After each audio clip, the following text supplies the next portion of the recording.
Eu acho que essa sua crítica aos parlamentares, ela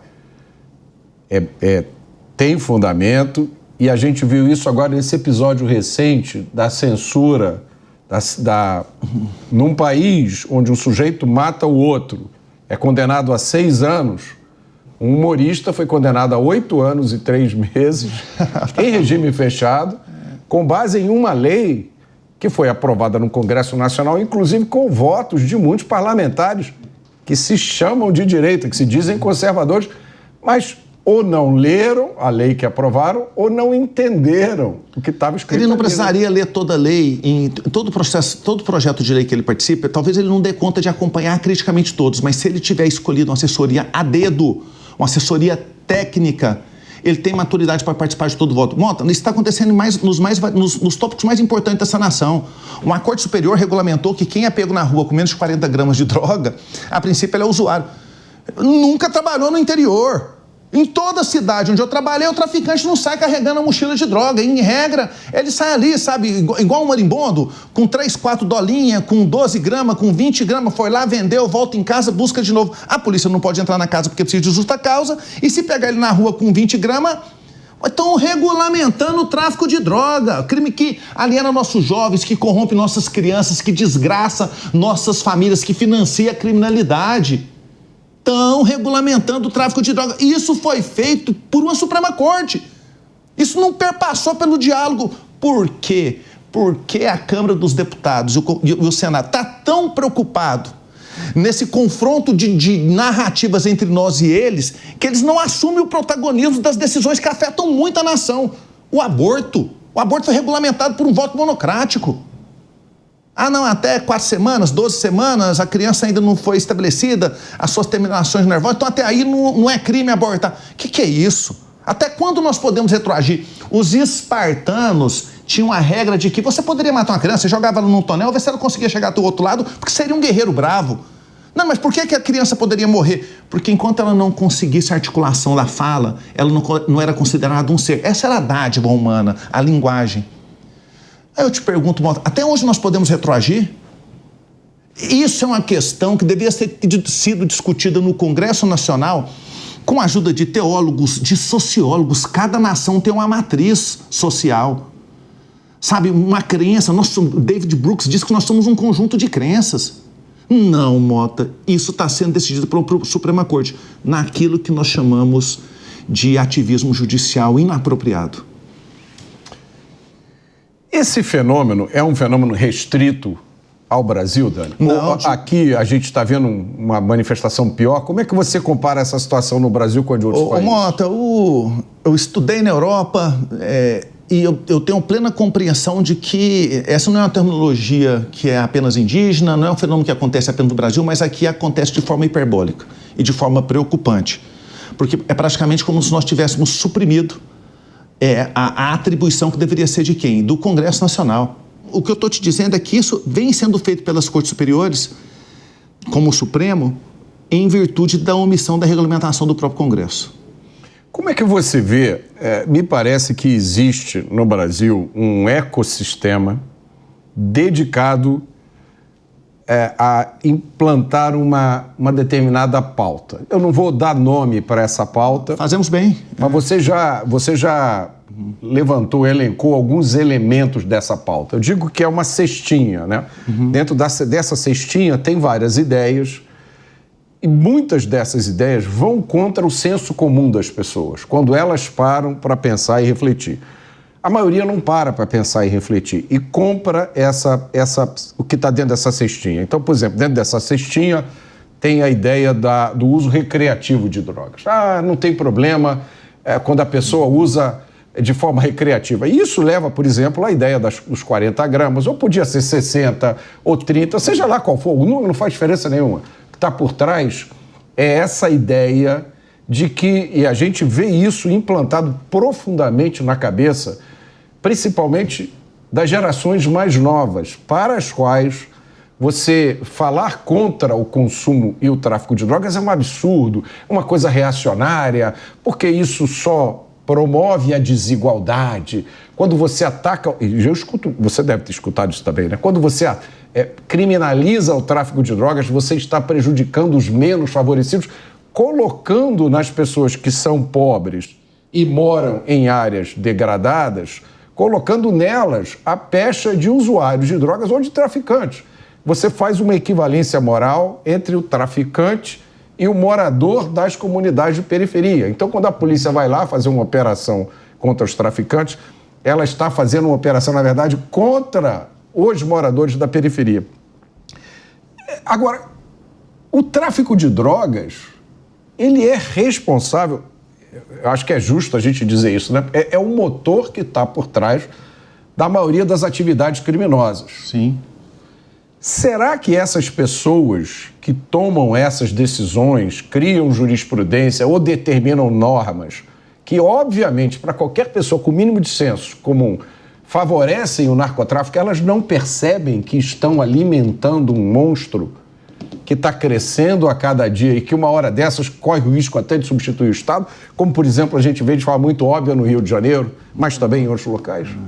Mota, eu quero fazer duas observações que são importantes. A primeira é de uma busca aí por uma PEC que, na verdade, via transversa, deseja federalizar a segurança pública. Você está falando da PEC da segurança pública. O Brasil é fabricante? Ele planta cocaína ou não? Não. Então, deixa eu contar uma coisa. Ela vem de fora, né? Quem devia estar cumprindo sua tarefa de casa? O governo federal. O Brasil... A União, de onde vem um fuzil? De fora. Né? De fora. Polícia Rodoviária Federal, Polícia Federal. Agora, olha só. O senhor ministro Lewandowski, né? As suas forças de segurança não fazem a tarefa de casa, não vigia as fronteiras, não evita o tráfico internacional, o contrabando de armamentos, de droga. E agora quer cumprir a missão dos estados. Isso é um absurdo. Isso é um absurdo. O que o governo federal devia estar preocupando é de combater a macrocriminalidade, de preservar a autonomia dos entes federativos. Nós vivemos uma federação, nós temos as autonomias dos estados. E estado sem autonomia na sua segurança pública é estado fraco, tá certo, senhor governador Ronaldo Caiado. Se o estado abrir mão do comando sobre a sua segurança pública, ele corre o risco, sabe, de receber uma conta, uma fatura que não é dele. De uma incompetência na gestão de segurança pública da própria União. E Goiás é um exemplo disso. Agora, sobre o uso de drogas, eu fui aluno extraordinário de um doutorado em análise de comportamento em psicologia. Eu vou te dar um estudo empírico em 30 segundos. O estudo que eu vivi. Na minha infância, nós tínhamos ali 20, 30 colegas, 30 amigos, num bairro periférico de Goiânia chamado Setor Jaú, Brejão. Dos 30, 27 curtiam um baseado, alguns deles usavam uma droga mais forte, uma cocaína. Existia 4 que não utilizavam. Que falavam, cara, eu não acho legal essa parada de droga. Um era eu. Um virou promotor, outro mora no exterior, trabalha para organismos internacionais, uma sumidade, e os outros 2 são médicos. Então, deixa eu te contar uma coisa, droga vai sempre ser uma droga. Desses 20 e pouco, 3, 4 morreram. Briga boba, sabe? Outros morreram pelo próprio uso de entorpecente. Outros, sabe, tiveram o efeito deletério da droga durante sua adolescência. Sabe, falar em regulamentar a droga é uma irresponsabilidade. Nós não podemos fomentar. A campanha que deveria ser feita contra as drogas, Mota, é a mesma campanha que foi feita com o tabagismo. É tornar porcaria. O Brasil, sabe, é um exemplo mundial na campanha contra o tabagismo. Vamos fazer a mesma campanha contra o uso de droga. Mas aí atinge e machuca uma classe artística que consome cocaína, que fuma maconha. A sociedade não pode pagar esse preço. Droga não é legal, o nome é droga. Entendeu, Mota? Então, sim, nós precisamos de comportamentos, nós precisamos de políticas públicas claras, para poder desromantizar. Você falou para mim, de uso recreativo, é um vernáculo romântico de algo que é desgraçado. É curioso que você mencionou isso, Dani. Eu já falei várias vezes sobre isso em artigos. Eu testemunhei isso. Quando eu comecei a trabalhar, quando eu tive meu primeiro emprego, com 20 e poucos anos, todo mundo fumava no Brasil. Uhum. Meu primeiro emprego foi, por acaso, na Petrobras. E eu me lembro que a gente fazia reunião... Maconha ou tabaco? Hã? Tabaco. Tabaco. Isso. Uhum. Tabaco. Uhum. A gente fazia reunião em sala fechada, todo mundo fumava. Eu não fumava, eu queria morrer, porque eu não conseguia respirar. À medida que o tempo foi passando, o Brasil acabou com a propaganda de cigarro, botou fotografia de gente doente no maço, se demonizou o cigarro. O cigarro foi demonizado, né? A mídia parou de colocar gente fumando.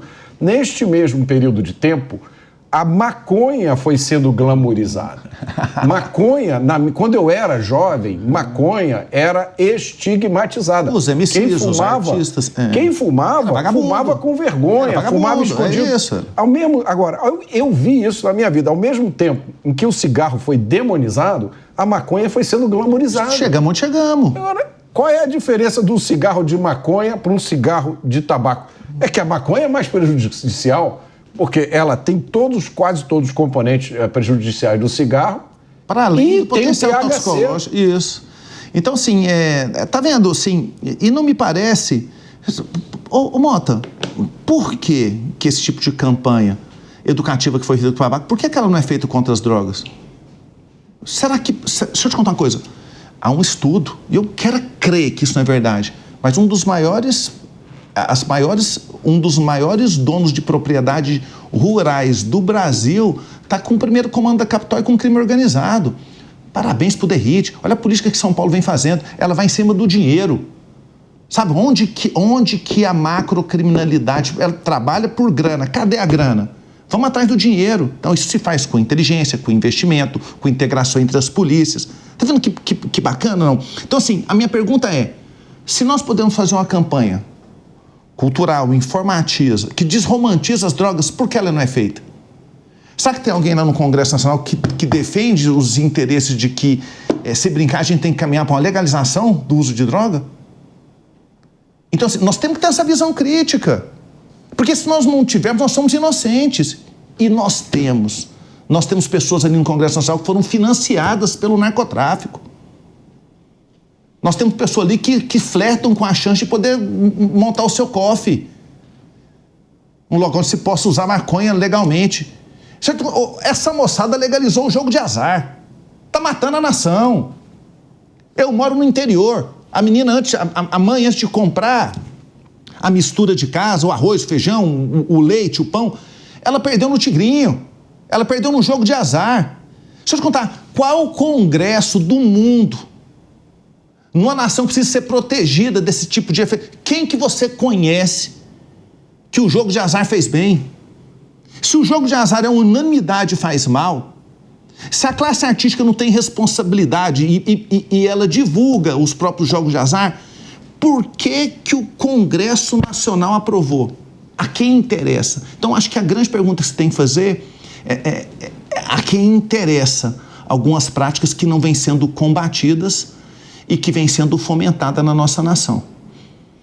E você acha que isso é por falta de uma firmeza ou de uma formação moral e intelectual? Para começar, nós não temos uma liderança intelectual no Congresso Nacional. Nós temos vozes distantes, pessoas que estão buscando fazer um corte no TikTok, no Instagram, pessoas que têm pouca compreensão sobre segurança pública, sobre história. Não estou falando que lá precisa ter nenhum letrado, não, né?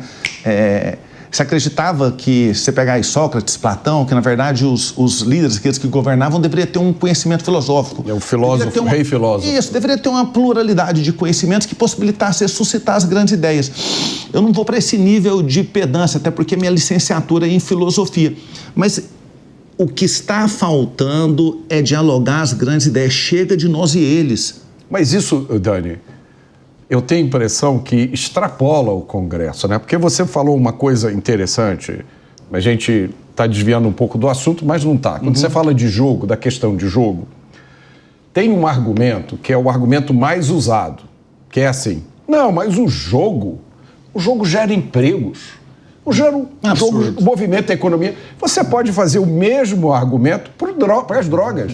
Se você liberar a cocaína, vai gerar emprego, lógico que vai gerar emprego. Vamos regulamentar o homicídio sob paga, desde que o matador pague o tributo.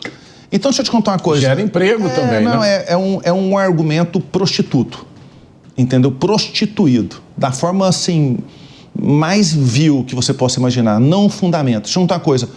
O jogo está arrebentando as famílias. O jogo não faz bem para ninguém. Eu acho que esse, Dani, é a reflexão inescapável. Porque você não... Tá, mas se a CPI chegou a essa conclusão, por que no outro dia não colocaram em pauta a proibição do jogo? Tá pingando no bolso de quem, Mota? Tá pingando no bolso de quem? Porque se é uma porcaria e tá fazendo mal pra nação, no outro dia vamos abrir aqui, aprovar um projeto de lei e acabou o jogo. Ah, agora tá difícil, porque os grandes times são financiados pelo, né, programas de televisão, artistas, os grandes times. Ô, Mota, igual eu tô falando, ninguém tá cometendo nada criminoso, porque a princípio vocês estão desenvolvendo algo que foi regulamentado pelo próprio governo. Mas está fazendo mal para a sociedade. Vamos começar a reunir no Congresso Nacional e vamos combater as coisas que fazem mal para a sociedade. E é simples. Então, agora, ô Mota, não sei se você tem um costume de assistir. Para assistir o dia inteiro a TV Senado ou a TV Câmara. Mota, 3/5 dos momentos dos discursos são ataques pessoais ou ataques institucionais. E nós não vamos caminhar nós estamos patinando. E o setor que mais sofre no Brasil é a segurança pública, porque nós estamos divididos entre 2 grandes grupos. E isso quem diz é Thomas Sowell. No livro em que ele estipula conflito de visões, ele fala nesse livro que as pessoas hoje não têm chance de discutir ideias, porque, na verdade, elas estão estratificadas, sedimentadas em visões preferenciais de mundo. Então, Mota, em síntese, nós temos pessoas que acham que tem que ampliar os direitos e garantias individuais. Sabe, quem quiser usar droga, usa. A pessoa tem a sua liberdade ele não é ele, nem ela, nem neutro. Ele pode assistir o gênero que ele quiser. Se ele quiser falar que ele é um cabrito, ela define a realidade dela. Família não tem importância, religião aí, deixa eu te contar uma coisa. Vamos acabar com essa besteira, nós vivemos num Estado laico. E do lado de cá, nós temos pessoas que estão tentando preservar as tradições. Pátria, família, religião, fortificar as instituições, as nossas polícias e restringir esse liberalismo. Essa moçada daqui, diz Thomas Sowell, não consegue conversar com essa de cá e discutir uma ideia, porque elas têm visões tão estratificadas de mundo que não permite o diálogo. Daí a razão. Eleições na França, 48, 47, Estados Unidos, 46, 44, o Brasil, 4 pontos de diferença. O mundo está fracionado. Mas eu acho que nisso o Brasil tem uma diferença importante do resto do mundo, que me parece que essa turma daqui hoje, essa pauta de uma percepção de que você pode moldar a sua realidade do jeito que você quiser, isso está se tornando a visão hegemônica dentro do Estado hoje, né? Mota, a realidade é uma só. Sabe, deixa eu te contar uma coisa. Se eu falar para você agora que eu sou o rei da Inglaterra, isso não me torna o rei da Inglaterra. Então, até o Congresso Nacional aprovar uma lei dizendo que todo mundo que se declarar rei da Inglaterra tem que ser chamado rei da Inglaterra. Então me dá um tesouro inglês. Então me dá um tesouro inglês. Deixa eu te contar uma coisa. As pessoas, infelizmente, com essa sorte de discurso, estão negando a realidade. Mas presta atenção, Mota, essa frase filosófica é importante. Ao se negar a realidade, você permite que esse mundo seja coabitado com pessoas de realidades completamente distintas. E isso abre espaço para os conflitos, para as tiranias, para a falta de diálogo. Nós precisamos, Mota, andar no mesmo trilho. Porque qual o grande problema da nação hoje? São conflitos de narrativas. Nós temos o mesmo episódio, que são narradas de forma completamente diferentes. E isso é doentio. É de uma forma tão veemente que as pessoas negam